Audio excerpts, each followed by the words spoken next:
Basura ang karaniwang sanhi ng baha tuwing umuulan. Kaya ang MMDA o ang Metro Manila Development Authority nag-alok na ng pabuya sa mga lokal na pamahalaan na mapapanatiling basura-free ang kanilang mga estero at kanal. May report si Sherry Ann Torres. Sa Bougainvillea Street sa Quezon City, araw-araw baha. Dahil sa baradong estero, amoy burak at marumi ang tubig. Kaya ang mga residente todo iwas sa baha gamit ang pinagdugtong-dugtong na mga tabla. Para bumaba ang baha, gumagamit ng water pump ang barangay. Yung iba po nagkakalipungan eh. Sana ma-action na po kasi ang dami nang napeperwisyo. Hihintayin pa po bang may mamatay pa? 8 taon na raw ang problemang ito at marami na ang nadisgrasya dahil dito. Yung apo ko 2. Ngayon pag dumadaan kami dyan, hirap na hirap ako. Dala ko pa yung isang apo ko, naghahatid ako.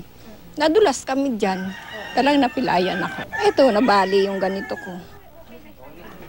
Ang 76 anyos na si Mang Agustin, kinailangang operahan dahil sa namuong dugo sa ulo matapos mabagok habang bumabaybay sa kalsada.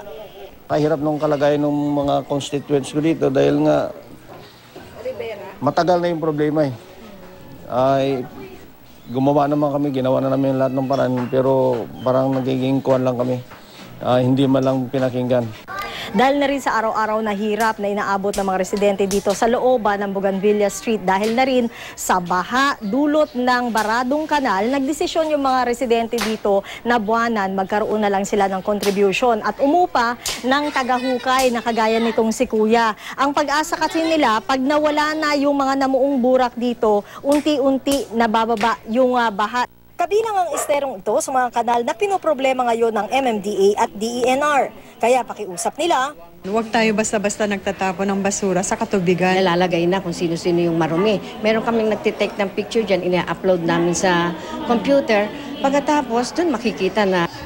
Ang mga pamahalaang lokal may pabuyang aabot sa 4 na milyong piso mula sa MMDA kung mapapanatili nilang malinis at basura-free ang mga kanal sa mga barangay.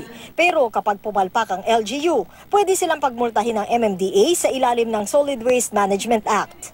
Sherry Ann Torres, GMA News.